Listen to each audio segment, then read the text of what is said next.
Vous êtes-vous déjà senti déconnecté spirituellement, aspirant à une relation plus profonde avec Dieu? Dans cette vidéo, nous révélons l'incroyable histoire du Saint-Esprit et les résultats transformateurs de son travail tout au long de l'histoire. De la création de l'univers à l'autonomisation de leaders comme Moïse et Gédéon, nous explorerons comment le Saint-Esprit peut apporter de la lumière dans le chaos de votre vie, restaurer votre foi et vous fournir une connexion puissante et continue avec le divin. Si vous êtes à la recherche d'un but et que vous êtes confronté à des défis spirituels, découvrez la solution divine qui peut transformer votre voyage spirituel.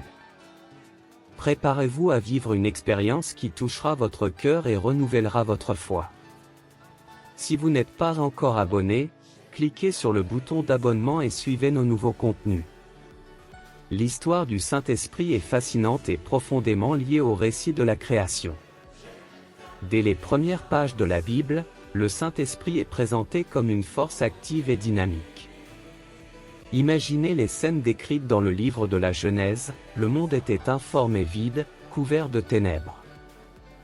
Dans ce décor primordial, l'Esprit de Dieu planait au-dessus des eaux. Cette image puissante suggère une présence vivante, un mouvement, une préparation à quelque chose de grand à venir. Cette présence de l'Esprit Saint dans la création est essentielle pour comprendre son rôle dans l'histoire de l'humanité. Il n'est pas une entité lointaine, mais une force intrinsèque à l'acte même de la création. Lorsque nous lisons que « l'Esprit de Dieu planait sur les eaux », nous réalisons que, dès le début, l'Esprit Saint était intimement impliqué dans le processus consistant à donner forme et ordre au chaos. Imaginez la création de l'univers comme une magnifique symphonie, où chaque élément est méticuleusement orchestré. Le Saint-Esprit est comme le chef d'orchestre de cette symphonie, dirigeant chaque mouvement, chaque note, pour créer l'harmonie et la beauté. La présence de l'Esprit Saint au début des temps nous montre qu'il est la force vitale qui anime et soutient la création.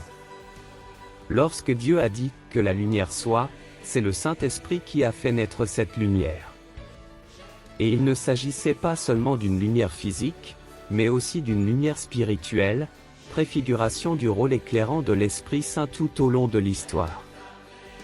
Chaque acte de la création, depuis la formation des cieux et de la terre jusqu'à la création de la vie, a été imprégné de la présence active de l'Esprit Saint. Nous commençons donc par cette vision d'une présence active dès la création, modelant, guidant et donnant vie à l'univers. C'est un rappel puissant que le Saint-Esprit n'est pas une force passive, mais une présence constante et dynamique qui est à l'œuvre depuis l'aube des temps, posant les fondations de tout ce qui allait suivre. Après le grand acte de la création divine, la Bible nous présente la création du premier être humain, Adam. Le moment de la création d'Adam est riche en détails et en symboles qui nous aident à comprendre le lien spirituel profond entre les êtres humains et l'Esprit Saint. Dieu, dans sa sagesse et son amour infini, a modelé Adam à partir de la poussière de la terre. Mais ce qui rend cette création extraordinaire, ce n'est pas seulement l'acte de former un corps physique, mais ce qui a suivi. Imaginez le moment où Dieu, après avoir sculpté le corps d'Adam de ses propres mains, se penche sur lui et insuffle dans ses narines le souffle de vie. Cet acte divin est plus qu'une simple animation du corps, c'est l'infusion de l'essence même de Dieu dans l'être humain. Ce souffle de vie est la présence de l'Esprit Saint, qui donne à Adam une nature spirituelle en plus de sa forme physique. Adam n'était pas seulement un être vivant, il était un être tripartite, reflétant la Trinité divine elle-même, le corps, l'âme et l'esprit. La présence de l'Esprit Saint en Adam a établi un lien spirituel profond et direct entre le Créateur et sa création. Ce lien a permis à Adam non seulement d'exister, mais aussi de raisonner, de ressentir des émotions et, surtout, d'avoir une communion intime avec Dieu. Imaginez le Jardin d'Éden, un lieu d'harmonie et de beauté parfaite, où Adam vivait en interaction constante avec Dieu. La Bible décrit que Dieu marchait dans le jardin à l'aube, ce qui suggère une proximité et une communion quotidienne. Cette relation était facilitée par la présence du Saint-Esprit en Adam, qui permettait une communication directe et sans barrière entre le divin et l'humain. Cependant, ce lien spirituel n'était pas seulement un privilège, mais aussi une responsabilité. Adam a été créé pour être le gardien de l'Éden, pour cultiver et prendre soin du jardin. L'Esprit Saint a donné à Adam non seulement la capacité de comprendre sa tâche, mais aussi la force et la sagesse pour la mener à bien. La présence de l'Esprit Saint en Adam était un symbole de la perfection et de l'harmonie originelle de la création. Mais le récit de la création est rapidement transformé par l'introduction de la désobéissance. Le choix d'Adam et Ève de manger le fruit défendu, à l'instigation du serpent, a marqué un tournant dans l'histoire de l'humanité. Cet acte de désobéissance a eu des conséquences profondes et durables, à commencer par la perte de la communion intime avec le Saint-Esprit. La pureté spirituelle qui entourait Adam a été rompue, et la conscience de la culpabilité et de la séparation l'a remplacée. La perte du Saint-Esprit a entraîné une série de conséquences immédiates et dévastatrices. Adam et Ève, qui s'étaient auparavant promenés nus sans honte, se sont sentis honteux et ont couvert leur corps. La perception de la nudité physique était le reflet de leur nouvelle condition spirituelle, un sentiment de vulnérabilité et d'exposition devant Dieu. L'harmonie initiale a été remplacée par la dissonance de la culpabilité et de la séparation. En réponse à leur désobéissance, Dieu a prononcé une série de malédictions qui ont affecté non seulement Adam et Ève, mais aussi toute la création. Le sol à partir duquel Adam a été formé sera désormais une source de dur labeur et de souffrance. La terre, qui produisait autrefois en abondance, allait maintenant produire des épines et des chardons. La vie qui était autrefois marquée par la présence constante et vivifiante de l'Esprit Saint ne serait plus qu'une lutte contre la nature déchue. Cependant, même en ce moment de jugement, il y avait une promesse de rédemption. Dieu a annoncé que la semence de la femme écraserait la tête du serpent, une référence voilée au futur Messie et à la restauration de la relation perdue avec le Saint-Esprit. Cette promesse de rédemption sera un thème récurrent de l'histoire biblique, qui culminera avec l'œuvre rédemptrice de Jésus-Christ. Le lien spirituel d'Adam avec le Saint-Esprit, bien que rompu par la désobéissance, plante le décor du récit continu de l'intervention divine dans l'histoire de l'humanité. La perte de ce lien initial nous montre l'importance cruciale de l'Esprit Saint dans la vie humaine et la nécessité de le restaurer pour une pleine communion avec Dieu. L'histoire d'Adam et Ève ne se termine pas avec leur création, en fait, ce n'est que le début d'un drame cosmique qui révèle à la fois la fragilité humaine et la miséricorde divine. La chute de l'homme, décrite dans le 3e chapitre de la Genèse, est l'un des événements les plus importants de l'histoire biblique, et ses répercussions se répercutent à travers les siècles. Imaginez le Jardin d'Éden, un paradis parfait où la création vivait en harmonie. Adam et Ève jouissaient d'une communion intime et directe avec Dieu, facilitée par la présence du Saint-Esprit dans leur vie. Ils vivaient dans un état d'innocence et de pureté, où la désobéissance et le mal étaient inconnus. Cependant, cette paix était sur le point d'être troublée. L'introduction du serpent dans le récit apporte une nouvelle dynamique à l'Éden. Le serpent, décrit comme plus rusé que tous les animaux des champs, commence à semer le doute et la méfiance dans le cœur d'Ève. Dieu a-t-il vraiment dit que vous ne pouviez manger d'aucun arbre du jardin ? Demande le serpent, déformant les paroles de Dieu et incitant Ève à s'interroger sur les motivations de Dieu.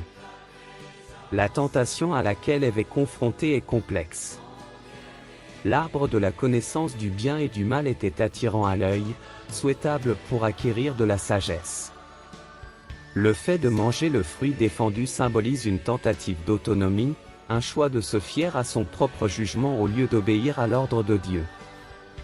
Lorsqu'Ève et Adam, qui étaient avec elle, décident de manger du fruit, il ne s'agit pas seulement d'un acte de désobéissance, mais d'une déclaration d'indépendance à l'égard de Dieu.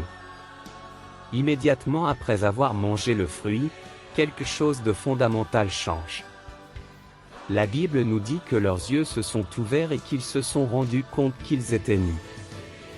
La prise de conscience de la nudité est une métaphore puissante de la perte de l'innocence et de l'entrée dans la culpabilité et la honte. Adam et Ève comprennent désormais le bien et le mal, mais cette connaissance a un prix, la séparation d'avec Dieu. La présence du Saint-Esprit, qui avait imprégné tous les aspects de leur vie, semble se retirer. Ils ressentent la perte de ce lien intime et spirituel. Dans un acte désespéré pour tenter de couvrir leur honte, ils secouent des feuilles de figuier, un geste symbolique pour essayer de faire face aux conséquences de leur désobéissance par leurs propres moyens. Lorsque Dieu entre dans le jardin au lever du jour, comme il le fait régulièrement, Adam et Ève se cachent. Celui qui était autrefois un ami proche et un guide spirituel est maintenant craint. Dieu appelle Adam et lui demande « Où es-tu » Cette question résonne non seulement comme un lieu physique, mais aussi comme une interrogation spirituelle, « Où en es-tu dans ta relation avec moi ?» Adam répond en confessant qu'il est nu et qu'il a peur, puis il révèle qu'il a mangé le fruit défendu. Dieu, connaissant la vérité, confronte Adam et Ève, puis le serpent. Les malédictions prononcées par Dieu sont profondes et d'une grande portée. Le serpent sera maudit pour ramper et manger de la poussière, la femme souffrira des douleurs de l'accouchement et sera subordonnée à l'homme, et l'homme sera confronté à un sol maudit où le travail sera dur et difficile. Ces malédictions représentent une rupture dans l'ordre créé par Dieu. Le travail, qui était auparavant une expression joyeuse de l'entretien du jardin, deviendrait maintenant une lutte pour la survie. La relation entre l'homme et la femme, qui aurait dû être une relation de partenariat égalitaire, serait maintenant compliquée par des questions de pouvoir et de souffrance. Et le plus tragique, c'est que la séparation spirituelle d'avec Dieu, représentée par la perte du Saint-Esprit, se ferait sentir dans tous les domaines de la vie humaine. Adam et Ève sont expulsés du jardin d'Éden et un chérubin à l'épée flamboyante est placé pour garder le chemin de l'arbre de vie. Cet acte d'expulsion symbolise la perte de l'accès direct à Dieu et à la vie éternelle, conséquence directe de la désobéissance. Cependant, même au milieu de cette tragédie, il y a une lueur d'espoir. Dieu, dans sa miséricorde, fabrique des vêtements de peau pour Adam et Ève, couvrant leur nudité de manière plus durable et symbolisant la provision divine même dans la chute. En outre, la promesse que la descendance de la femme écraserait la tête du serpent suggère une rédemption future. L'histoire de la chute et de la perte du Saint-Esprit n'est pas seulement un récit tragique, mais aussi le début d'un long récit de rédemption. L'humanité connaît la douleur de la séparation d'avec Dieu, mais aussi la promesse que cette séparation ne sera pas éternelle. Le Saint-Esprit, qui semblait perdu, finira par revenir pour rétablir le lien entre Dieu et l'humanité, un thème qui traverse toute la Bible. Cet automne nous rappelle l'importance de l'Esprit Saint dans la vie humaine et la nécessité de chercher à restaurer cette relation afin d'atteindre l'épanouissement spirituel et la communion avec Dieu. Vous avez trouvé cela intéressant? N'oubliez pas de lui donner un like. Après la chute d'Adam et Ève, le récit biblique décrit une série d'événements et de personnages qui façonnent la trajectoire de l'humanité. Parmi ces personnages, les prophètes occupent une place particulière. Intermédiaires entre Dieu et le peuple, ils communiquent les messages divins et guident les nations selon la volonté de Dieu. Au centre de leur mission se trouve l'action de l'Esprit Saint, qui les habilite et les inspire dans leurs tâches sacrées. Imaginez l'époque des prophètes, une époque d'incertitude, de guerre, d'idolâtrie et de détournement de Dieu. Dans ce contexte chaotique, les prophètes sont appelés à être la voix de Dieu, annonçant à la fois le jugement et l'espoir. L'action du Saint-Esprit est essentielle pour comprendre la profondeur et la puissance des messages prophétiques. Le prophète Isaïe en est un exemple notable. Dans le livre d'Isaïe, nous trouvons une vision majestueuse de son appel. Isaïe voit le Seigneur assis sur un trône élevé et exalté, et la queue de sa robe remplit le temple. Des séraphins se tiennent autour de lui et s'écrient, Saint, Saint, Saint est le Seigneur des armées, toute la terre est remplie de sa gloire. Isaïe, conscient de son impureté, s'exclame, Malheur à moi. Je suis perdu. Car je suis un homme aux lèvres impures, j'habite au milieu d'un peuple aux lèvres impures, et mes yeux ont vu le roi, le Seigneur des armées. À ce moment-là, l'un des séraphins vole vers lui avec un charbon vivant pris sur l'autel, lui touche les lèvres et lui dit, Vois, ceci a touché tes lèvres, c'est pourquoi ta faute sera enlevée, et ton péché sera pardonné. Cette purification symbolise la préparation d'Isaïe à sa mission prophétique, une mission rendue possible par l'Esprit Saint. Lorsque Dieu demande, Qui enverrai-je? Et qui ira pour nous? Isaïe répond hardiment, Me voici, envoie-moi. L'Esprit Saint, représenté par le charbon vivant, donne à Isaïe le pouvoir de proclamer le message divin. Il est poussé par l'Esprit Saint à prêcher la justice, la repentance et la venue du Messie. L'un des passages les plus connus est Isaïe 61, 1, 2, L'Esprit du Seigneur Dieu est sur moi, parce que le Seigneur m'a consacré par l'onction pour annoncer une bonne nouvelle aux pauvres, il m'a envoyé pour guérir ceux qui ont le cœur brisé, pour proclamer aux captifs la délivrance et aux prisonniers l'ouverture de la prison, pour proclamer l'année de grâce du Seigneur et le jour de la vengeance de notre Dieu, pour consoler tous ceux qui sont dans le deuil. Ce passage ne reflète pas seulement la mission d'Isaïe, mais anticipe également le ministère de Jésus-Christ, qui lira plus tard ces mêmes paroles dans la synagogue de Nazareth, en se les appliquant à lui-même.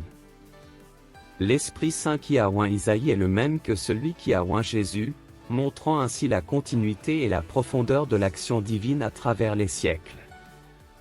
Un autre exemple est celui du prophète Jérémie, appelé à devenir prophète à une époque de grands troubles pour Israël. L'histoire de son appel est touchante et profondément spirituelle. Dieu dit à Jérémie, « Avant de te former dans le ventre de ta mère, je te connaissais, et avant que tu sortes du ventre de ta mère, je t'ai consacré et je t'ai établi prophète des nations. » Jérémie, comme beaucoup d'autres prophètes, ne se sent pas à la hauteur de la tâche, invoquant sa jeunesse et son inexpérience. Mais Dieu l'assure, ne dis pas, « Je suis un enfant », car partout où je t'enverrai, tu iras, et tout ce que je t'ordonnerai, tu le diras. Ne les crains pas, car je suis avec toi pour te délivrer, dit le Seigneur. Dieu touche alors la bouche de Jérémie et met ses paroles dans sa bouche, une action qui symbolise l'infusion de l'Esprit Saint. L'Esprit de Dieu permet à Jérémie de parler avec autorité et courage, même face à l'opposition et à la souffrance. La mission de Jérémie est difficile, on l'appelle le « prophète des pleurs » en raison de ses lamentations sur la destruction imminente de Jérusalem.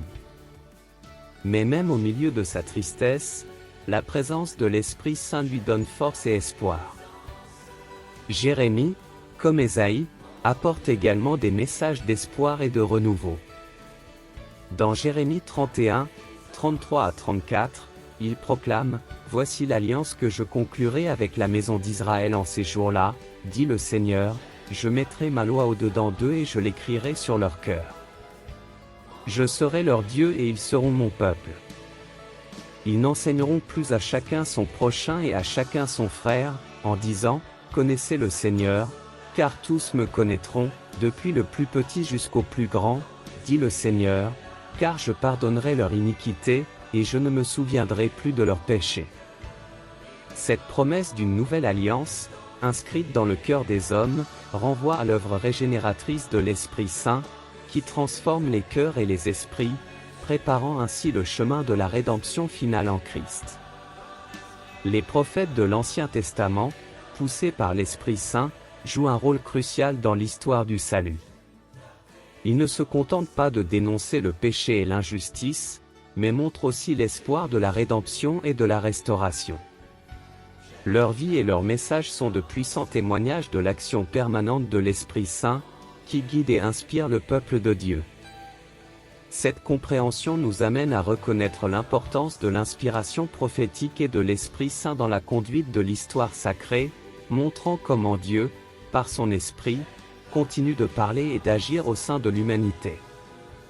Tout au long des Écritures, nous voyons que Dieu choisit et habilite des dirigeants pour conduire son peuple à des moments cruciaux. L'habilitation divine passe souvent par la présence et la puissance de l'Esprit Saint, qui dote ses dirigeants de la sagesse, du courage et des compétences nécessaires pour remplir leur mission. Cela est particulièrement évident dans les histoires de Moïse et de Josué. L'histoire de Moïse est l'un des exemples les plus remarquables de l'habilitation par le Saint-Esprit. Né à l'époque où les Hébreux étaient réduits en esclavage en Égypte, Moïse a été miraculeusement sauvé de la mort et élevé dans la maison du Pharaon.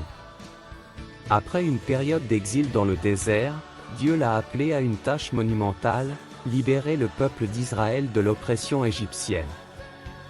Imaginez Moïse en train de paître le troupeau de son beau-père Jéthro dans le désert de Madian.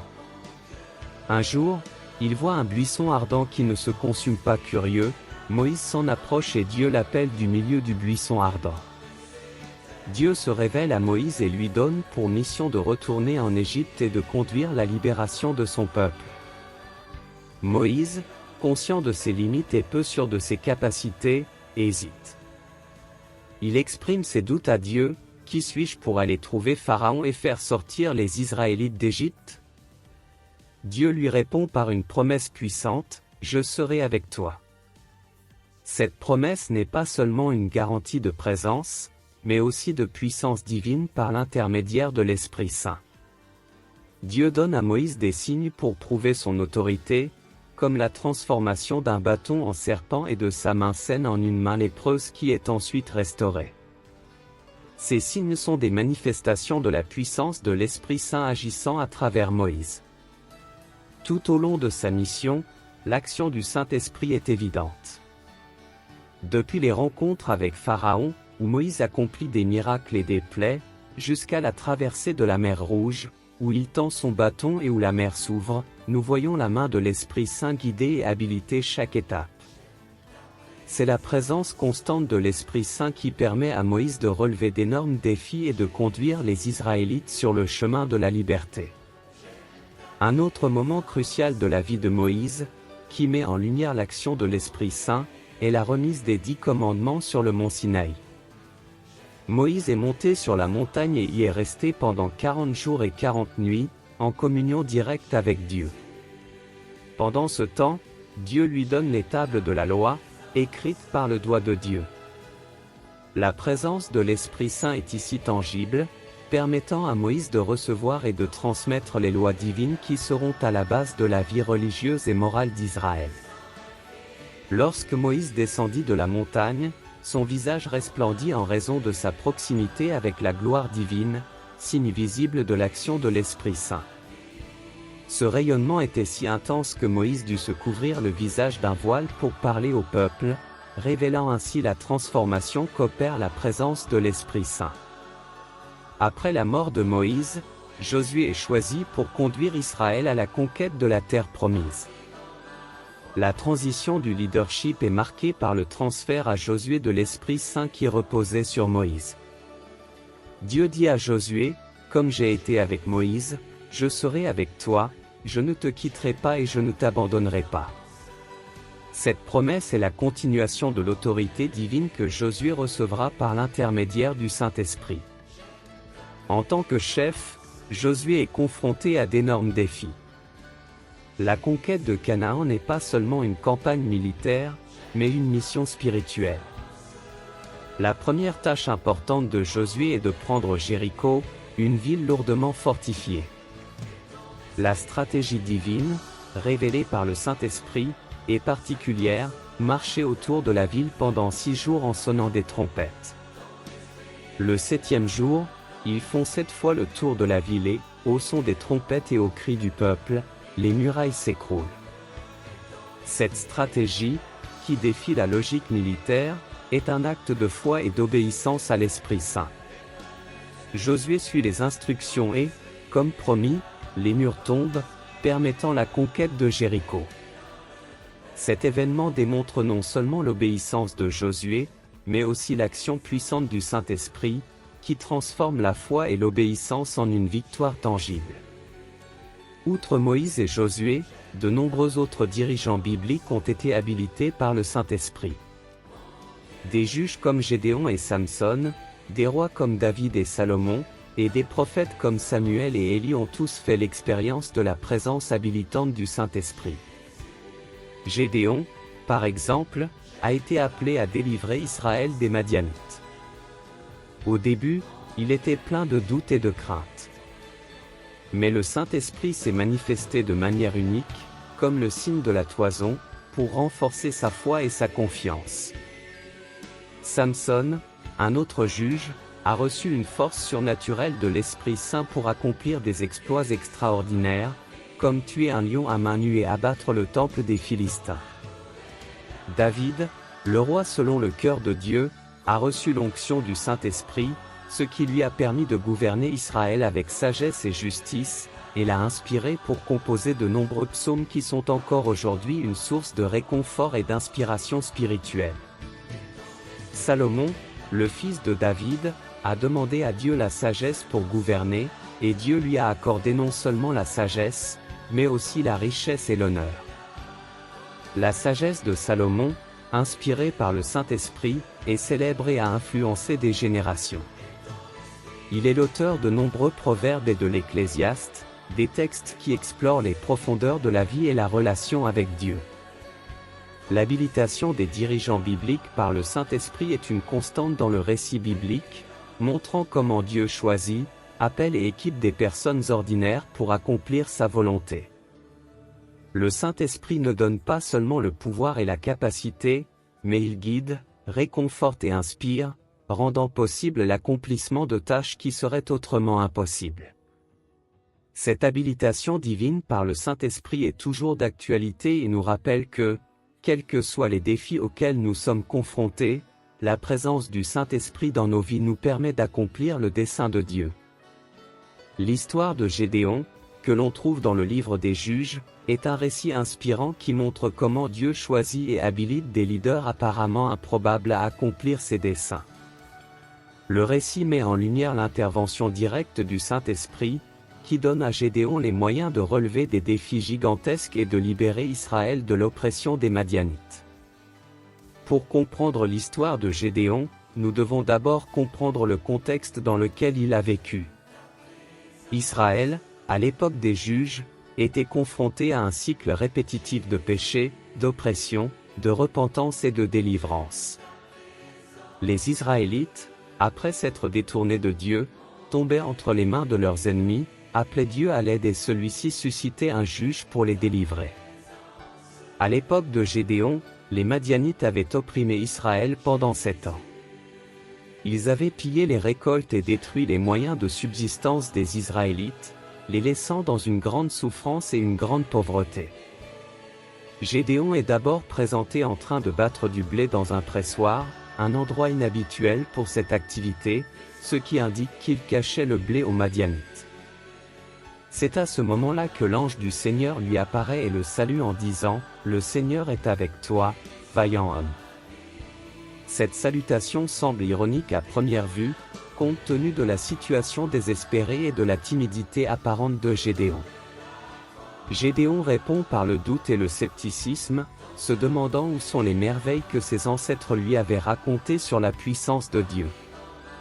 Il se sent inadéquat et insignifiant face à la tâche qui lui est confiée. Cependant, l'ange du Seigneur l'assure qu'il est l'élu de Dieu pour sauver Israël des Madianites.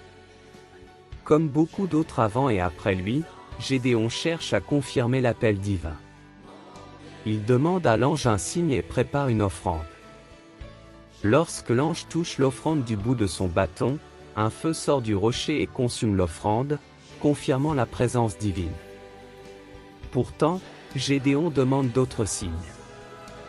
Il place une toison de laine sur le sol et demande que la rosée ne couvre que la toison et que le sol autour reste sec. Dieu accède à sa demande. Puis Gédéon demande le signe inverse, que la toison reste sèche alors que le sol qui l'entoure est mouillé de rosée. Dieu accorde patiemment ce signe également. Ces signes renforcent la foi de Gédéon et confirment que le Saint-Esprit est avec lui, le guidant et lui donnant les moyens d'accomplir sa mission. Gédéon convoque une armée pour combattre les Madianites, mais Dieu a d'autres projets. Il ordonne à Gédéon de réduire le nombre de soldats, d'abord de 32 000 à 10 000, puis à 300 seulement. Dieu veut faire comprendre que la victoire viendra de sa puissance, et non de la force humaine. Le processus de sélection des soldats est particulier, ceux qui boivent de l'eau en portant leurs mains à la bouche sont choisis, tandis que ceux qui s'agenouillent pour boire sont renvoyés. Il ne reste plus que 300 hommes. Avec une armée réduite et apparemment inadaptée à la tâche, Gédéon suit la stratégie donnée par Dieu. Il divise ses 300 hommes en 3 groupes et leur donne des trompettes, des cruches vides et des torchets. Pendant la nuit, ils encerclent le camp madianite. Au signal de Gédéon, ils sonnent des trompettes, brisent les cruches et lèvent les torchets en criant « À l'épée du Seigneur et de Gédéon ». La surprise et la panique s'emparent des Madianites qui, dans leur confusion, se retournent les uns contre les autres. La victoire est complète et les Madianites sont vaincus, montrant clairement l'intervention surnaturelle du Saint-Esprit. Après la victoire, Gédéon est reconnu comme chef et juge en Israël. Il détruit les autels de Baal et rétablit le culte du vrai Dieu. Cependant, l'histoire de Gédéon sert également d'avertissement. Bien qu'il soit initialement un chef fidèle, son histoire se termine par une diversion, lorsqu'il crée un éphod qui devient un objet d'idolâtrie.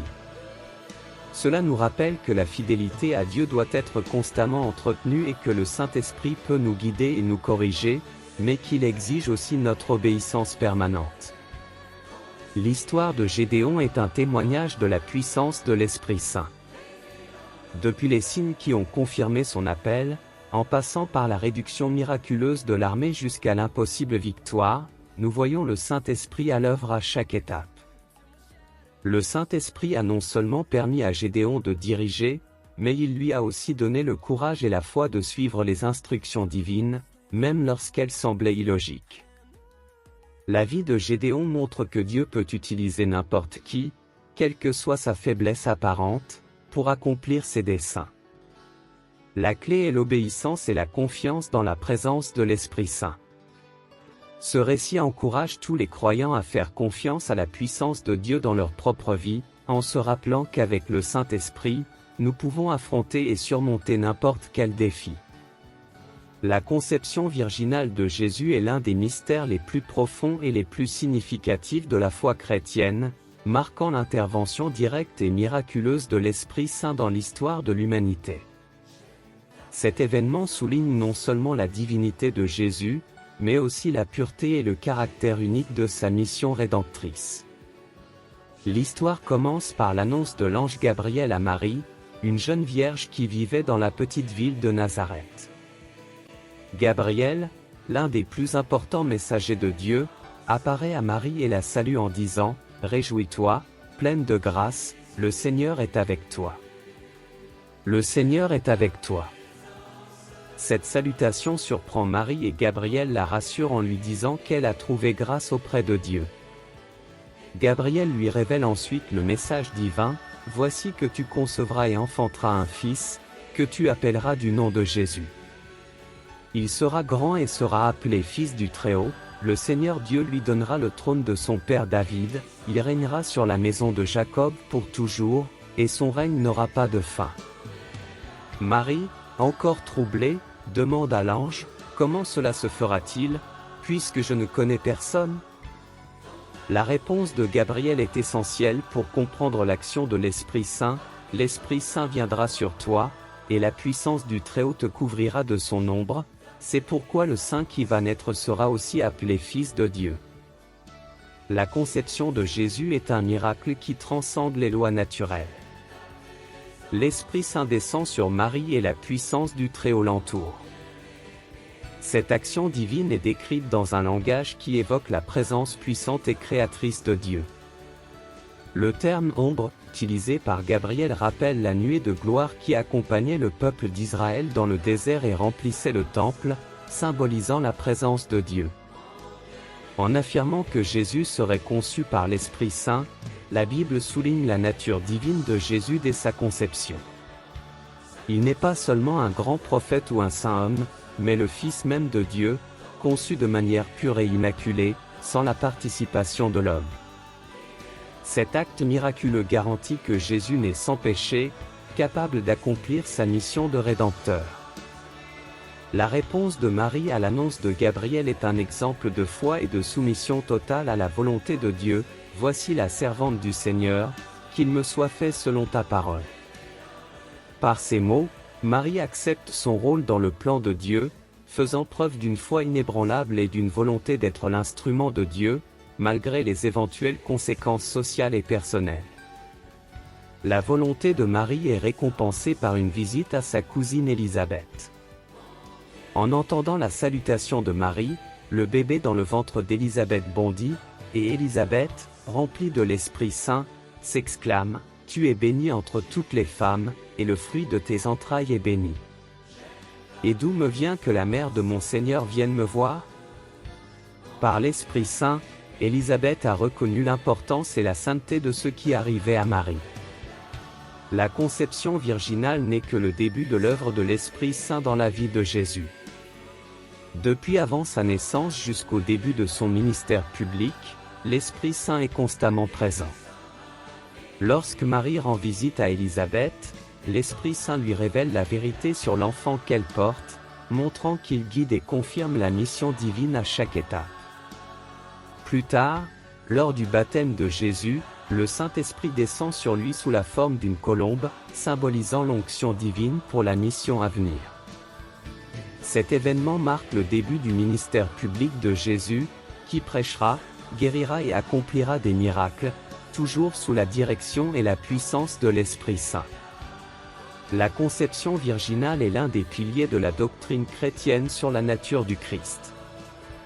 Elle garantit que Jésus est pleinement Dieu et pleinement homme, un mystère qui est essentiel pour comprendre la rédemption. En tant que Fils de Dieu, Jésus a l'autorité et le pouvoir divin de pardonner les péchés et d'offrir le salut.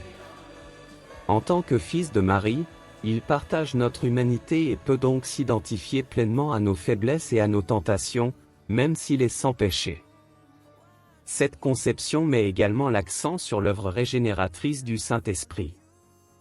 Tout comme l'Esprit Saint a apporté la vie dans le sein de Marie, il apporte également une vie nouvelle aux croyants, en les régénérant et en les sanctifiant.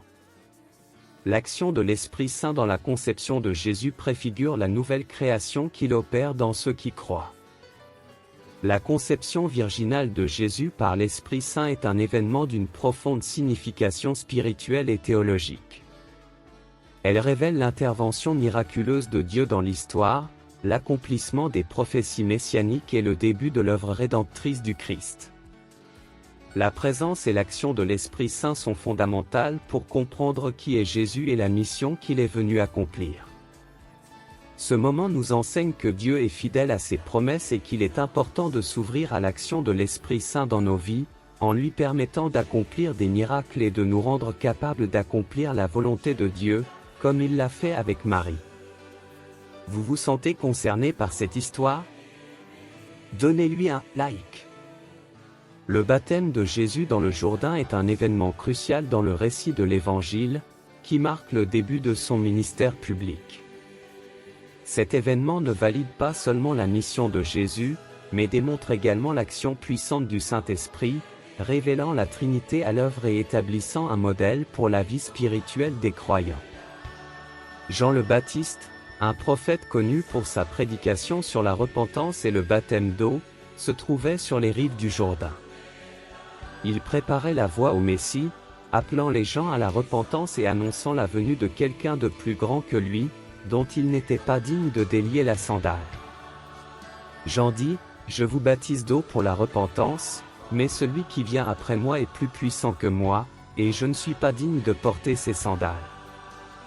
Il vous baptisera dans l'Esprit Saint et dans le feu. » Lorsque Jésus vient de Galilée au Jourdain pour être baptisé par Jean, celui-ci hésite d'abord en disant : « C'est moi qui ai besoin d'être baptisé par toi, et c'est toi qui viens à moi. » Mais Jésus répond, « Laisse faire pour l'instant, car il nous convient d'accomplir toute justice. » Jean accepte et baptise Jésus. Imaginez la scène, Jésus, le Fils de Dieu, descend dans les eaux du Jourdain, s'identifiant à l'humanité pécheresse, alors qu'il est lui-même sans péché. Cet acte d'humilité et d'obéissance est significatif, car Jésus n'a pas eu besoin de se repentir, mais a choisi de se faire baptiser pour montrer sa solidarité avec l'humanité et pour accomplir toute justice. Il se soumet à ce rite pour valider le ministère de Jean-Baptiste et inaugurer le sien. Le moment où Jésus sort de l'eau est décrit avec force détail dans les évangiles. Les cieux s'ouvrent et l'Esprit Saint descend sur lui sous la forme d'une colombe. En même temps, une voix venant du ciel dit, « Celui-ci est mon Fils bien-aimé, en qui j'ai mis toute mon affection. » Cet événement est une manifestation claire de la Trinité, le Père parle depuis le ciel, le Fils est dans l'eau et le Saint-Esprit descend sous la forme d'une colombe. Chaque personne de la Trinité est présente et active. La descente du Saint-Esprit sous la forme d'une colombe est riche en symboles. La colombe est un symbole de paix, de pureté et de simplicité, et sa présence sur Jésus indique l'onction divine pour la mission qu'il était sur le point d'entreprendre. L'Esprit Saint donne à Jésus le pouvoir de prêcher l'Évangile, de guérir les malades, de libérer les opprimés et d'annoncer l'année favorable du Seigneur. Le baptême de Jésus est un événement d'onction et d'habilitation. Le Saint-Esprit descend sur lui, non pas parce que Jésus n'avait pas l'Esprit auparavant, mais pour montrer publiquement qu'il est loin de Dieu, le Messie promis. Cet acte marque le début de son ministère public, au cours duquel il accomplit des miracles, prêche avec autorité et remet en question les structures religieuses de l'époque. L'onction du Saint-Esprit confirme également l'identité messianique de Jésus. Il est le Christ, loin, envoyé pour apporter le salut au monde. La présence du Saint-Esprit sur lui est une authentification divine de sa mission et de son autorité. Après son baptême, Jésus a été conduit par l'Esprit dans le désert pour être tenté par le diable, puis, rempli de la puissance de l'Esprit, il a commencé son ministère en Galilée. L'onction du Saint-Esprit donne à Jésus les moyens d'accomplir sa mission avec puissance et autorité. Il commence à prêcher dans les synagogues, déclarant que le royaume de Dieu est proche. À Nazareth, Jésus lit dans la synagogue un passage du prophète Isaïe qui dit « L'Esprit du Seigneur est sur moi, parce qu'il m'a consacré par l'onction à l'évangélisation des pauvres, il m'a envoyé annoncer aux captifs la délivrance et aux aveugles le retour à la vue, renvoyer en liberté les opprimés, proclamer une année de grâce pour le Seigneur. » Après avoir lu, il dit, « Aujourd'hui, cette parole s'est accomplie à vos oreilles. » Il s'agit d'un moment crucial, où Jésus déclare publiquement sa mission messianique, et l'onction du Saint-Esprit est au cœur de cette mission. Le Saint-Esprit lui permet non seulement d'accomplir des miracles et de prêcher avec autorité, mais il le soutient également dans son voyage vers la croix. Le baptême de Jésus et la descente du Saint-Esprit ont de profondes implications pour les croyants. Jésus est le modèle parfait d'obéissance et de soumission à la volonté de Dieu. Son baptême est un exemple pour nous, montrant l'importance du baptême en tant qu'acte d'identification avec lui et de soumission au plan divin. L'onction du Saint-Esprit sur Jésus renvoie également à la promesse que les croyants, lorsqu'ils sont baptisés et reçoivent le Saint-Esprit, sont habilités à vivre une vie de foi et d'obéissance. La même présence du Saint-Esprit qui était sur Jésus est disponible pour tous les croyants, les guidant, les fortifiant et leur permettant d'accomplir la volonté de Dieu dans leur vie. Le baptême de Jésus dans le Jourdain est un événement d'une importance spirituelle et théologique considérable. Il marque le début du ministère public de Jésus, manifeste la Trinité à l'œuvre et confirme l'identité messianique de Jésus. La descente de l'Esprit Saint sur Jésus comme une colombe symbolise l'onction divine et l'habilitation pour la mission rédemptrice. Cet événement nous enseigne l'importance de l'obéissance, de l'identification au Christ et de l'habilitation par le Saint-Esprit. La même présence divine qui a donné le pouvoir à Jésus est disponible pour nous aujourd'hui, nous guidant et nous permettant de vivre selon le dessein divin. Avant son ascension, Jésus a fait une promesse puissante et consolante à ses disciples, la venue du Consolateur, le Saint-Esprit. Cette promesse a été faite à un moment crucial, lors de la dernière scène, alors que Jésus préparait ses disciples à son départ imminent. La promesse du Consolateur est essentielle à la vie chrétienne et à la mission de l'Église, car elle garantit la présence continue et l'autorité divine de tous les croyants. Imaginez la scène de la dernière scène. Jésus et ses disciples sont réunis dans la chambre haute de Jérusalem, partageant un repas plein de sens. Jésus sait que son heure est venue et qu'il va bientôt se retrouver sur la croix. Il se rend compte de la tristesse et de la peur qui règnent dans le cœur des disciples, qui ne parviennent pas à comprendre ce qui est sur le point de se produire. Dans cette atmosphère d'incertitude et d'anxiété, Jésus commence à prononcer des paroles de réconfort et d'espoir.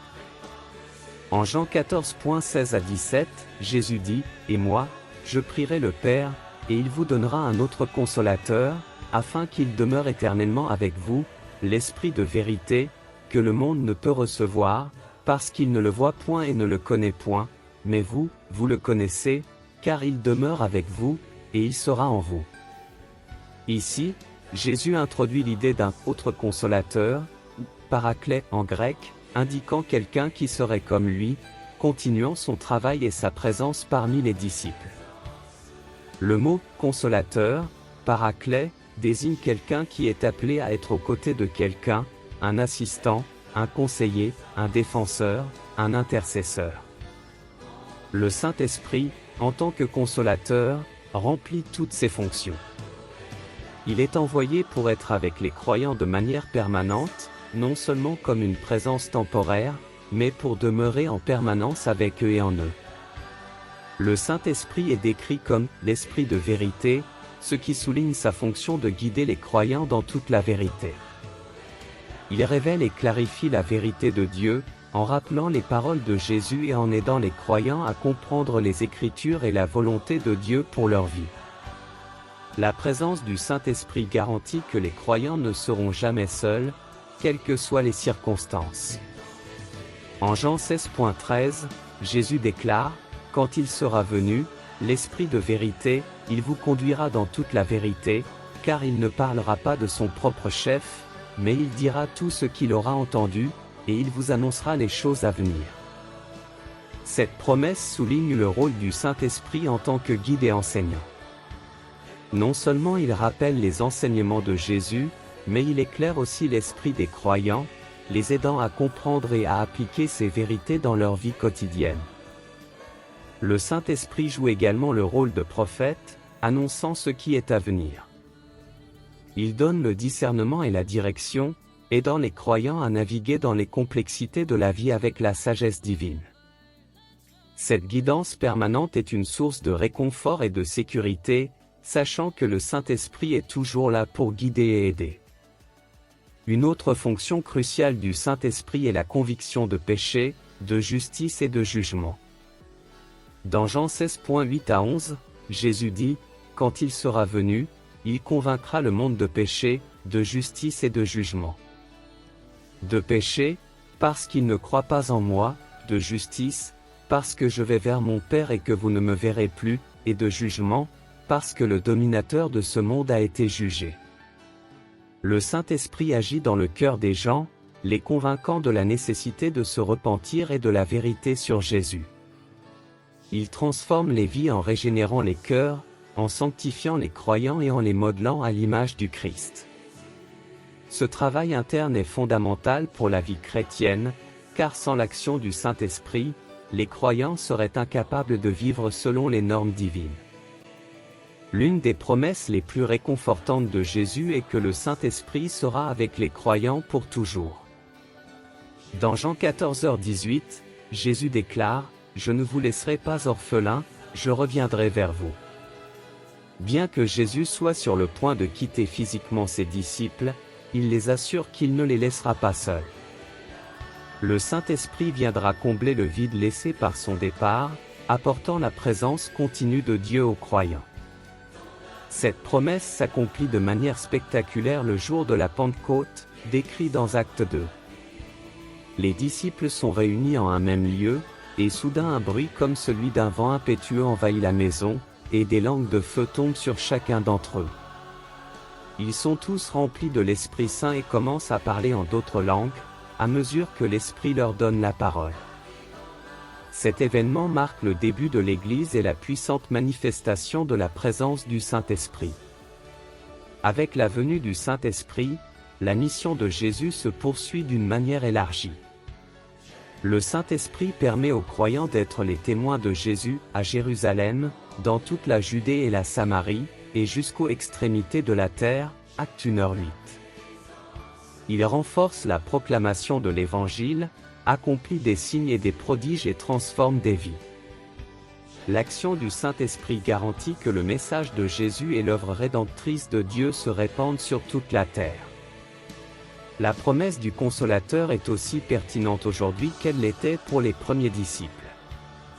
Le Saint-Esprit continue d'habiter chaque croyant, le guidant, l'enseignant, le réconfortant et lui permettant de vivre selon la volonté de Dieu.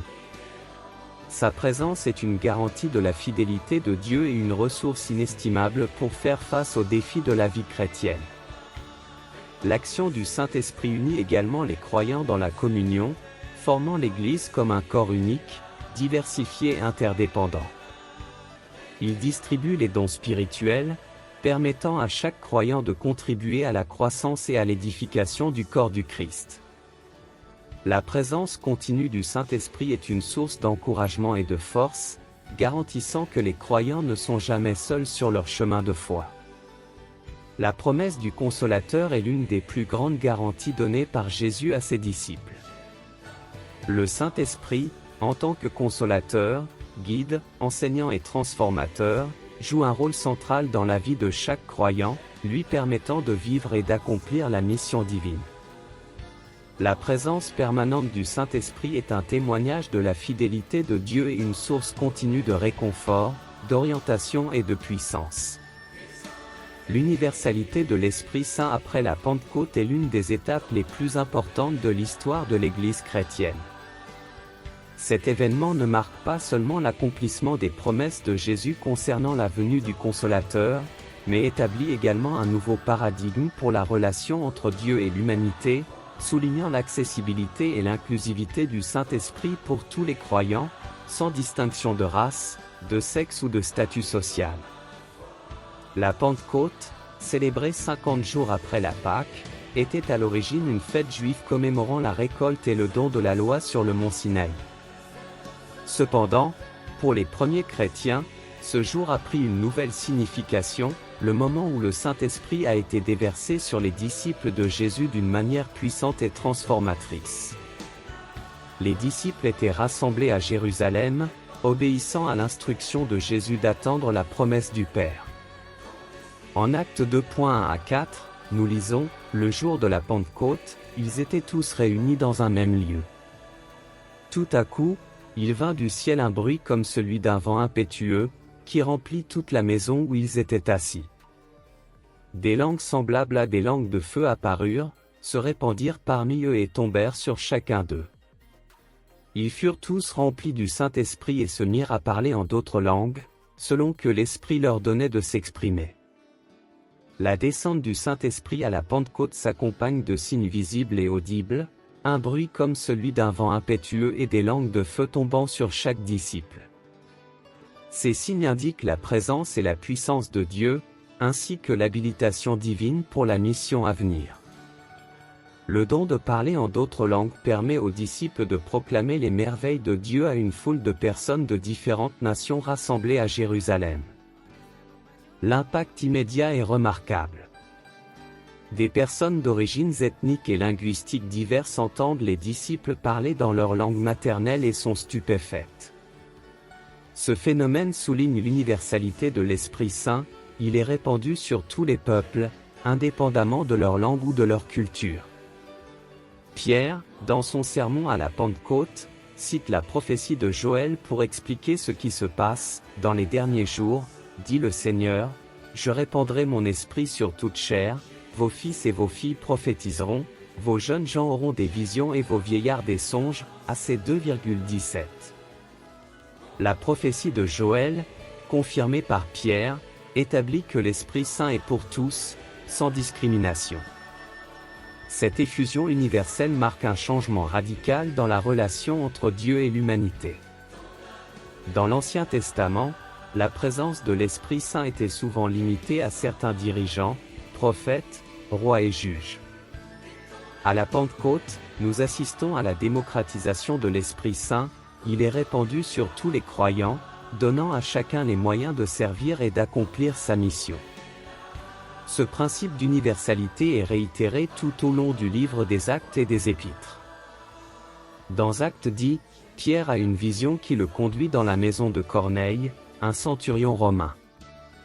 Alors que Pierre prêche, le Saint-Esprit descend sur tous ceux qui entendent le message, juifs et païens confondus. Pierre reconnaît que Dieu ne fait pas exception de personne et que le don du Saint-Esprit est destiné à tous ceux qui croient en Jésus-Christ. L'universalité du Saint-Esprit s'accompagne également de la diversité des dons et des capacités accordées aux croyants. Dans 1 Corinthiens 12, Paul décrit les différents dons de l'Esprit, qui sont accordés pour le bénéfice de l'ensemble de la communauté de foi. Il s'agit de la sagesse, de la connaissance, de la foi, de la guérison, des miracles, de la prophétie, du discernement des esprits, de la diversité des langues et de l'interprétation des langues. Paul souligne que, malgré la diversité des dons, c'est le même esprit qui agit en tous, favorisant l'unité et l'édification du corps du Christ. La présence universelle de l'Esprit Saint crée également une nouvelle communauté de foi, l'Église, composée de personnes de toutes nations, tribus et langues. Cette communauté est unie par l'Esprit Saint et est appelée à témoigner de la grâce et de l'amour de Dieu dans le monde entier.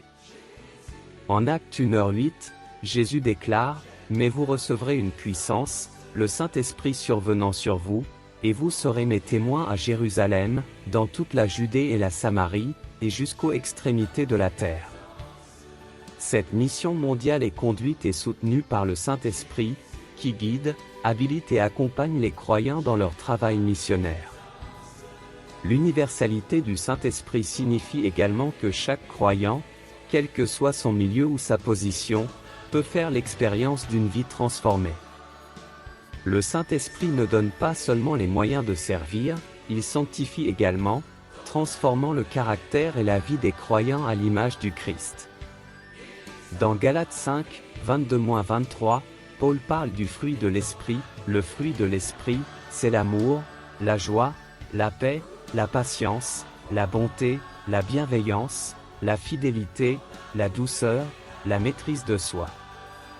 Ces attributs reflètent le travail intérieur de l'Esprit Saint, qui façonne les croyants pour qu'ils vivent selon les valeurs du royaume de Dieu.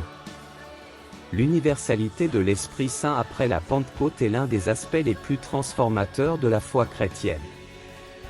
Elle marque la présence accessible et constante de Dieu dans la vie de tous les croyants, les habilitant à la mission, les unissant dans la communauté et transformant leur vie.